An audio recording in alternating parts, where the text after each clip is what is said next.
Electronic city ಕಡೆ ಪ್ರತಿನಿತ್ಯ ಕೆಲಸಕ್ಕೆ ಹೋಗ್ತಕ್ಕಂಥ ಐಟಿ ಉದ್ಯೋಗಿಗಳು ಮೆಟ್ರೋಗೋಸ್ಕರ ಕಾದು ಕಾದು ಬಸವಳಿದ್ರು ಅಂತಕ್ಕಂಥದ್ದು ಒಂದು ಸುದ್ದಿ. ಕ್ಯಾಬ್ ಸೌಲಭ್ಯ ಇದ್ದರೂ ಟ್ರಾಫಿಕ್ ಜಾಮ್ನಲ್ಲಿ ಸಿಲುಕಿ ನಲುಗ್ತಾ ಇದ್ದಾರೆ. ಹಾಗಾಗಿ ಅವರೆಲ್ಲ ಮೆಟ್ರೋ ಡಿಪೆಂಡ್ ಆಗ್ತಾ ಇದ್ದಾರೆ. ಈ ಮಾರ್ಗದ ಪೈಲಟ್ಲೆಸ್ ಮೆಟ್ರೋ ಆರಂಭದ ನಿರೀಕ್ಷೆಯಲ್ಲಿರುವವರಿಗೆ ಪದೇ ಪದೇ ಹತಾಶೆ ಆಗ್ತಾ ಇದೆ.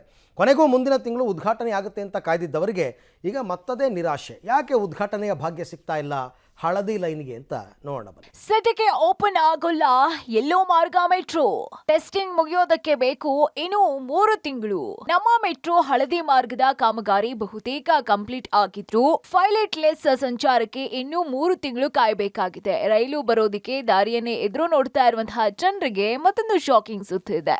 ಚೀನಾದಿಂದ ಬರಬೇಕಾಗಿದ್ದಂತಹ ಮೆಟ್ರೋ ಬೋಗಿಗಳ ವಿಳಂಬದಿಂದಾಗಿ ಈ ಮಾರ್ಗದ ಲೋಕಾರ್ಪಣೆ ಮತ್ತೆ ತಡ ಆಗ್ತಾ ಇದೆ. ಹಿಂದೆ ಹಳದಿ ಮಾರ್ಗವನ್ನ ಫೆಬ್ರವರಿಗೆ ಉದ್ಘಾಟನೆ ಮಾಡಲಾಗುತ್ತೆ ಅಂತ ಹೇಳಲಾಗಿತ್ತು. ಆದ್ರೆ ಈಗ ಜುಲೈ ಅಂತಿದ್ದಾರೆ ಬಿಎಂಆರ್ಸಿಎಲ್ ಅಧಿಕಾರಿಗಳು. ಎಸ್, ಇಲ್ಲಿ ಸಿವಿಲ್ ಕಾಮಗಾರಿ ಬಹುತೇಕ ಮುಗ್ದಿದೆ. ಆದ್ರೆ ಚೀನಾದಿಂದ ಮೆಟ್ರೋ ಬೋಗಿ ಪೂರೈಕಾ ಕಂಪನಿಯಿಂದ 2 ಪ್ರೋಟೋ ಟ್ರೈನ್ಗಳ ಜೊತೆಗೆ ಇಂಜಿನಿಯರ್ಸ್ ಕೂಡ ಬರಬೇಕಾಗಿದೆ. ಚೀನಾದಿಂದ ಇದಕ್ಕೆ ಇನ್ನೂ ಅನುಮತಿ ಸಿಕ್ಕಿಲ್ಲದ ಕಾರಣ ಅಲ್ಲಿಂದ ಬೋಗಿಗಳು ಸಹ ಇನ್ನೂ ಬಂದಿಲ್ಲ. ಕೋಲ್ಕತ್ತಾದ ಟಿಟಾಗರ್ ವ್ಯಾಗನ್ಸ್ ಮೂಲಕ ಈ ಮಾರ್ಗಕ್ಕಾಗಿ 216 ಕೋಚ್ ಬರಬೇಕು. ಇದು ಸಹ ಇನ್ನು ಕಾರ್ಯಾಚರಣೆಯಲ್ಲಿ ಇದೆ. ಚೀನಾದಿಂದ ಈ ತಿಂಗಳ ಅಂತ್ಯಕ್ಕೆ ಅಲ್ಲಿನ ಸಿಬ್ಬಂದಿಗಳು ಬರಲಿದ್ದಾರೆ ಅಂತ ಹೇಳಲಾಗ್ತಾ ಇದೆ. ಅಲ್ಲಿ ಸ್ವಲ್ಪ ಪ್ರೊಸೀಜರ್ ಡಿಲೇಸ್ ಇದೆ. ಅಂದರೆ ಅಪ್ಲೈ ಮಾಡಬೇಕು, ಕೊಡಬೇಕು, ಇವೆಲ್ಲ ಇದ್ದೇ ಇರ್ತದೆ. ಸೊ ಅವರು ಬರ್ತಾರೆ. ಇವಾಗ ನಿಮಗೆಲ್ಲ ಗೊತ್ತಿರೋಂಗೆ ನಮ್ಮ ಫಸ್ಟ್ ಇದು ಪ್ರೋಟೋಟೈಪ್ ರೋಲಿಂಗ್ ಸ್ಟಾಕ್ ಏನಿದೆ ಅದು ಆಲ್ರೆಡಿ ಅಲ್ಲಿ ಅದು ರೋಲ್ ಔಟ್ ಸೆರೆಮನಿ ಆಗೋಗಿದೆ. ಇವಾಗ ಅದನ್ನು ಶಿಪ್ ಆಗಬೇಕು. ಅದೇ ಶಿಪ್ಪಿಂಗ್ ಜೊತೆಗೆ ಆ ಇಂಜಿನಿಯರ್ಸು ಕೂಡ ಬರ್ತಾರೆ. ಅವರೆಲ್ಲ ಬಂದ ತಕ್ಷಣ ತಮ್ಮ ಟ್ರೈನು ಬರುತ್ತೆ. ಬಂದಮೇಲೆ ಟೆಸ್ಟಿಂಗ್ ಶುರು ಆಗುತ್ತೆ. ಇನ್ನು ಚೀನಾದಿಂದ ಮೆಟ್ರೋ ಬೋಗಿ ಪೂರೈಕಾ ಕಂಪನಿ ಸಿಬ್ಬಂದಿಗೆ ಭಾರತ ವೀಸಾ ನೀಡಿದೆ. ಆದ್ರೆ ಚೀನಾದ 2 ಪ್ರೋಟೋ ಟ್ರೈನ್ಗಳು ಭಾರತಕ್ಕೆ ಬರೋಕೆ ಮುಹೂರ್ತ ನಿಗದಿಯಾಗಿಲ್ಲ. ಮೊದಲ ಹಡಗಿನ ಮೂಲಕ ಪ್ರೋಟೋ ಟ್ರೈನ್ ಚೆನ್ನೈ ಬಂದರನ್ನ ತಲುಪಬೇಕು. ನಂತರ ಅಲ್ಲಿಂದ ರಸ್ತೆಯ ಮೂಲಕ ಬೆಂಗಳೂರಿನ ಹೆಬ್ಬಗೋಡಿ ಡಿಪೋವನ್ನ ತಲುಪುತ್ತೆ.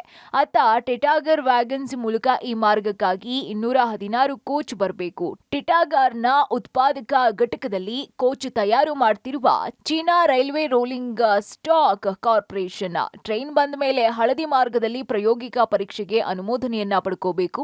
ಹಲವು ಹಂತದಲ್ಲಿ 3 ತಿಂಗಳು ಪ್ರಾಯೋಗಿಕ ಪರೀಕ್ಷೆ ಮಾಡಬೇಕು. ನಂತರ ಮೆಟ್ರೋ ರೈಲ್ವೆ ಸುರಕ್ಷತಾ ಆಯುಕ್ತರು ಬಂದು ಟೆಸ್ಟ್ ಮಾಡಿ ಅನುಮೋದನೆಯನ್ನ ನೀಡಬೇಕು. ಅದಾದ ಬಳಿಕ ಉದ್ಘಾಟನೆ ಮುಹೂರ್ತ ಫಿಕ್ಸ್ ಆಗತ್ತೆ. ಆದ್ರೆ ಈ ಹಂತಗಳು ಪೂರ್ಣ ಆಗೋದಿಕ್ಕೆ ಜೂನ್ ಜುಲೈ ಆಗತ್ತೆ ಅಂತ ಬಿಎಂಆರ್ಸಿಎಲ್ ಅಧಿಕಾರಿಗಳು ತಿಳಿಸಿದ್ದಾರೆ. UTO ಪ್ಲಸ್ ಹೊಸ ಸಿಗ್ನಲಿಂಗ್ ಸಿಸ್ಟಮ್ SCBTC ಇರೋದ್ರಿಂದ ಇದು ಎರಡು ನಾವು ರೋಲಿಂಗ್ ಸ್ಟಾಕು ಪ್ಲಸ್ CBTC ಎರಡೂ ಮಿಲನ ಆಗಬೇಕು. Signalling plus rolling stock. So ಅದರದ್ದು ಟೆಸ್ಟಿಂಗು ಸ್ವಲ್ಪ ಜಾಸ್ತಿ ಸಮಯ ಹಿಡಿಯುತ್ತೆ. ಹಾಗಾಗಿ ಒಂದು 3 ತಿಂಗಳು ಇದ್ರದ್ದು ಟೆಸ್ಟಿಂಗ್ ಆಗ್ಬೋದು. ಟೆಸ್ಟಿಂಗ್ ಆದಮೇಲೆ ನಾವು ಅದಕ್ಕೆ ತಾಂತ್ರಿಕ ಒಪ್ಪಿಗೆ ಪಡಿಬೇಕಾಗತ್ತೆ. ನಾವು ಜೂನ್ ಜುಲೈ ಅಂತ ಇವಾಗ ಲೆಕ್ಕ ಹಾಕ್ಕೊಂಡಿದ್ದೀವಿ. ಇವೆಲ್ಲ ಈ ಕಾರ್ಯಕ್ರಮ ಏನಿದೆ ಇದೆಲ್ಲ ಪೂರ್ಣ ಮಾಡೋದಕ್ಕೆ ಜೂನ್ ಜುಲೈ ಆಗ್ಬೋದು ಅಂತ ಹಾಕ್ಕೊಂಡಿದ್ದೀವಿ.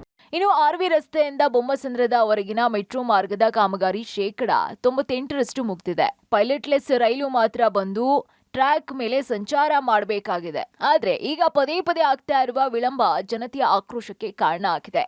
ಬಿಎಂಆರ್ಸಿಎಲ್ ಮೆಟ್ರೋ ರೈಲಿನ ಸಂಚಾರ ಜೂನ್ ಜುಲೈ ಅಂತಿದೆ. ಆದ್ರೆ ಇದೇ ಮೊದಲ ಬಾರಿಗೆ ರೋಲಿಂಗ್ ಮತ್ತು ಸಿಗ್ನಲಿಂಗ್ 2 ಮಾದರಿಯ ಟ್ರ್ಯಾಕ್ಗಳು ಇರೋ ಮಾರ್ಗವಾಗಿರುವುದರಿಂದ ಇದರ ಪರೀಕ್ಷಾರ್ಥ ಸಂಚಾರ ಮುಗಿಯೋದಕ್ಕೆ ಇನ್ನೂ ಹೆಚ್ಚಿನ ಸಮಯ ತೆಗೆದುಕೊಳ್ಳಬಹುದು. Maruti Bellur, public TV, Bengaluru.